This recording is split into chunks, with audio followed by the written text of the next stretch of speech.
Renungan pagi pulang ke rumah oleh Ellen G. White 23 April 2020. Mari kita berdoa.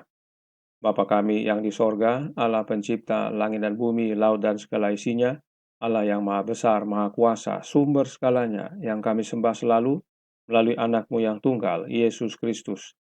Terpujilah Yesus anak Allah yang maha tinggi, satu-satunya jalan dan kebenaran dan hidup bagi kami.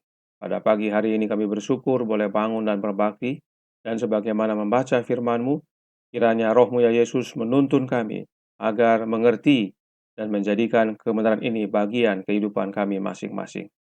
Beserta kami sepanjang perbaktian ini kehendak-Mu yang jadi, karena kami berdoa hanya melalui anak Allah yang tunggal, Yesus Kristus yang adalah Tuhan dan Juru Selamat kami. Amin. Renungan hari ini berjudul Kedamaian Abadi. Ayat inti terdapat dalam Yohanes 14 ayat 27. Damai sejahtera kutinggalkan bagimu, damai sejahtera kuberikan kepadamu, dan apa yang kuberikan tidak seperti yang diberikan oleh dunia kepadamu. Janganlah gelisah dan gentar hatimu. Apabila kita menerima Kristus sebagai seorang tamu yang tinggal di dalam jiwa, damai Allah yang melebihi segala pengertian akan memelihara hati dan pikiran kita melalui Kristus Yesus. Kehidupan juru selamat di atas dunia, walaupun hidup di tengah-tengah pertentangan, adalah suatu kehidupan yang damai.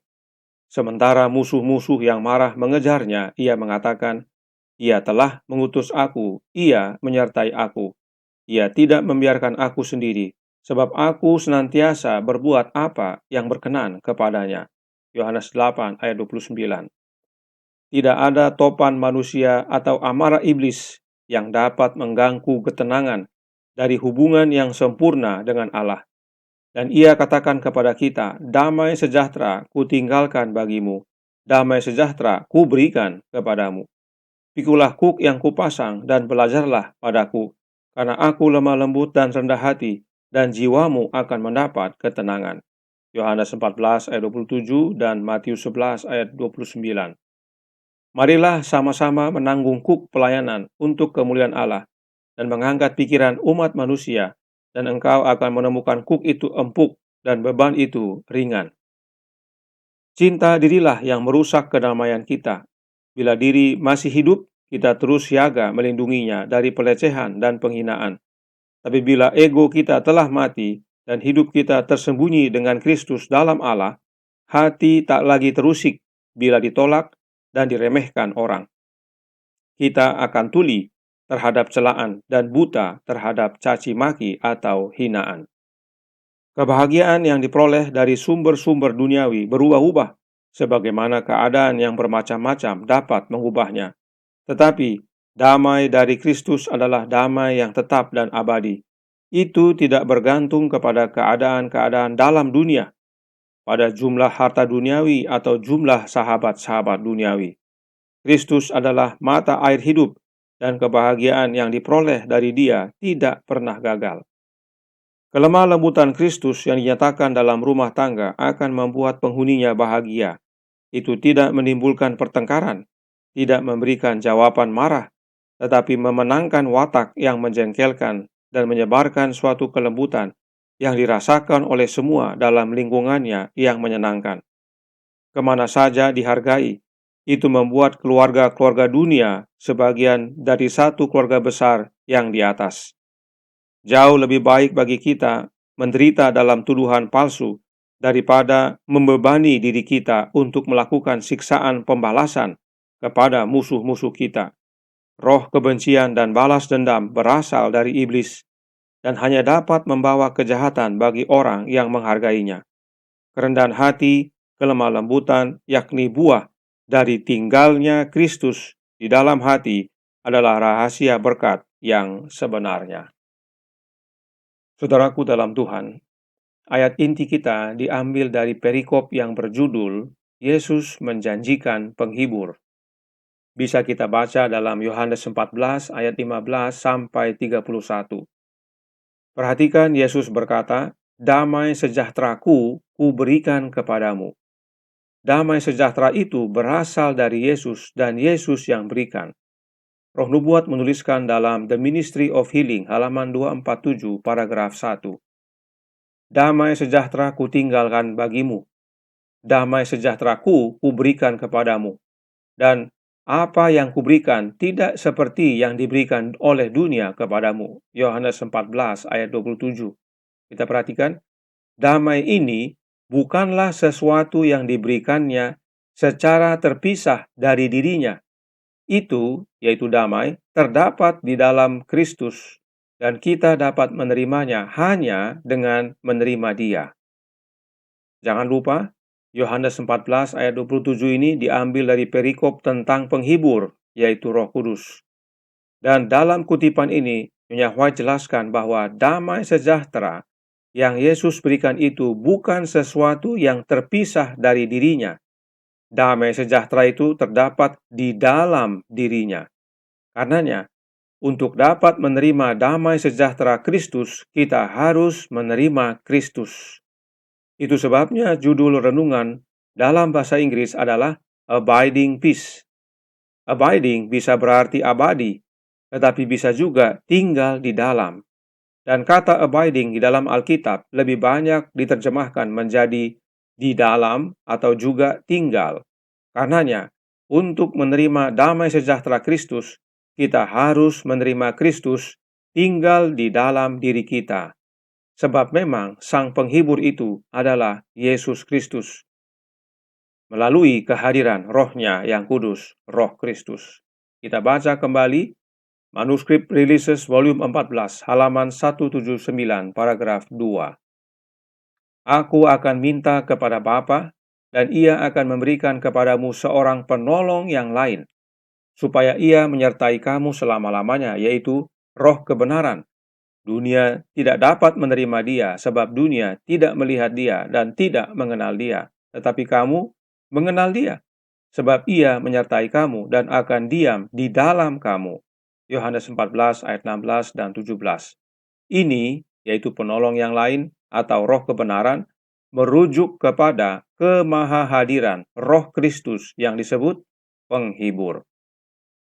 Nyonya White kutip Yohanes 14 ayat 16 dan 17 yang diambil dari perikop yang sama dengan ayat inti renungan hari ini, yaitu Yohanes 14 ayat 27, yaitu tentang penghibur. Roh Nubuat menyatakan bahwa penghibur itu atau Roh kebenaran adalah kemahahadiran Roh Kristus yang disebut penghibur. Roh Kristus itulah Roh-Nya Kristus itu sendiri, bukan oknum lain yang berbeda dengan Kristus. Dalam tulisan lain, Nyonya White menyatakan singkat, padat, dan jelas. Dalam Bapa Kita Peduli halaman 242 paragraf 3 yang berkata, tidak ada penghibur seperti Kristus, begitu lemah lembut dan tulus. Ia tersentuh oleh perasaan akan kelemahan kita. Roh-Nya berbicara ke hati. Kata tidak ada artinya hanya Yesus satu-satunya penghibur. Tidak ada yang lain. Roh-Nya artinya Roh Kristus. Itulah yang berbicara ke dalam hati kita. Baca juga Galatia 4 ayat 6. Dan yang berikut ini lebih singkat lagi dan mudah kita hafal supaya kita ingat selalu. Manuskrip Releases volume 8 halaman 49 berkata, Juru selamat adalah penghibur kita. Saya telah buktikan bahwa Dialah. Nyonya White sudah buktikan bahwa Yesuslah Sang Penghibur. Bagaimana dengan kita? Jadi saat Yesus berkata, damai sejahteraku kuberikan kepadamu, dan damai itu bukan terpisah dari dirinya, tetapi di dalam dirinya, yaitu dirinya sendiri. Karenanya, jika mau menerima damai sejahtera, kita harus menerima Kristus dalam hidup ini. Kembali, jangan lupa, perikop tersebut adalah tentang penghibur. Maka, hal yang sama dengan penghibur. Saat Yesus berkata, aku akan minta kepada Bapa supaya Bapa memberikan penolong yang lain atau penghibur itu bukan sesuatu yang berbeda dari dirinya, tetapi penghibur itu adalah dirinya. Karenanya, jika mau menerima penghibur dalam hidup kita, kita harus menerima Kristus dalam hidup kita. Sebab tadi disebutkan, penolong yang lain atau Roh kebenaran itu adalah kemahahadiran dari Roh Kristus yang disebut penghibur. Karenanya, untuk menerima Kristus dalam hidup kita adalah dengan menerima Roh-Nya yang kudus, Roh Kristus. Maka kita menerima Sang Penghibur. Penghibur itu atau Roh Kristus itulah yang masuk ke dalam hati kita. Roh Nubuat menyatakan dalam SDA Bible Commentary volume 6, halaman 1101, paragraf 2, berbunyi, orang Kristen sejati adalah pengikut Kristus. Pengikut berarti berjalan dalam terang. Hati harus terbuka untuk menerima tamu surgawi. Selama hati tertutup terhadap penerimaannya, yaitu tamu surgawi itu, tidak akan ada kedamaian abadi di dalamnya. Kita harus menerima tamu surgawi dalam hati kita, maka kita menerima kedamaian abadi dalam hidup ini. Siapa yang dimaksudkan dengan tamu surgawi ini? Mari kita baca dalam Signs of the Times, Juni 10, 1889, paragraf 4. Tamu surgawi disebutkan, buka pintu hatimu dan Kristus, tamu surgawi, akan masuk. Tamu surgawi itu adalah Yesus Kristus dan buka pintu hati kita kepada Kristus, agar Kristus yang masuk dan bukan oknum lain yang bukan Yesus. Kehadiran Yesus dalam hati kita melalui kehadiran Roh-Nya, itulah yang membawa kedamaian abadi. Karena Kristus itulah damai sejahtera dan penghibur. Dan bila Kristus dalam hati kita, renungan hari ini katakan, kedamaian yang kita rasakan tidak bergantung kepada keadaan-keadaan dunia. Bukan bergantung pada jumlah harta atau jumlah sahabat-sahabat dunia.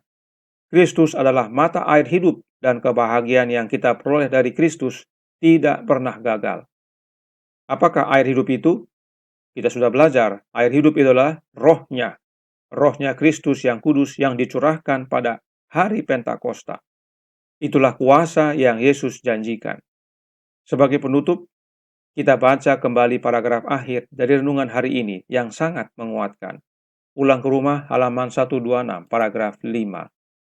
Jauh lebih baik bagi kita menderita dalam tuduhan palsu daripada membebani diri kita untuk melakukan siksaan pembalasan kepada musuh-musuh kita.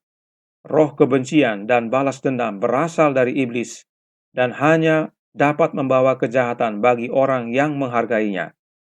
Kerendahan hati, kelemah lembutan, yakni buah dari tinggalnya Kristus di dalam hati, adalah rahasia berkat yang sebenarnya. Mau berbuah kebenaran? Terima Kristus dalam hati. Mau penghibur? Terima Kristus dalam hati. Mau damai sejahtera abadi? Terima Kristus dalam hati. Bagaimana caranya? Dengan menerima Roh-Nya yang kudus, Roh Kristus, oleh iman. Tuhan memberkati. Saya bawa dalam nama Yesus. Amin. Mari kita berdoa. Bapa kami yang di sorga, Allah pencipta langit dan bumi, laut dan segala isinya, Allah yang maha besar, maha kuasa, sumber segalanya, yang kami sembah selalu melalui anak-Mu yang tunggal, Yesus Kristus. Terima kasih atas nasihat yang baik sekali bagi kami tentang kedamaian abadi. Itu bukan hal yang terpisah dari Kristus, tetapi itu di dalam Kristus. Karenanya, jika kami mau memiliki kedamaian abadi, kami harus menerima Kristus dalam hidup ini. Dengan tinggalnya Dia melalui kehadiran Roh-Nya dalam hati kami.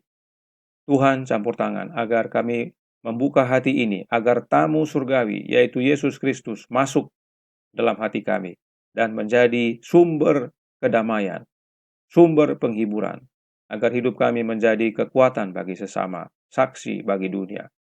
Beserta kami sepanjang hari ini, kehendak-Mu yang jadi. Ampunkan kami akan dosa dan salah, karena kami berdoa hanya melalui Yesus Kristus, Anak Allah yang tunggal, yang adalah Tuhan dan Juru Selamat kami. Amin.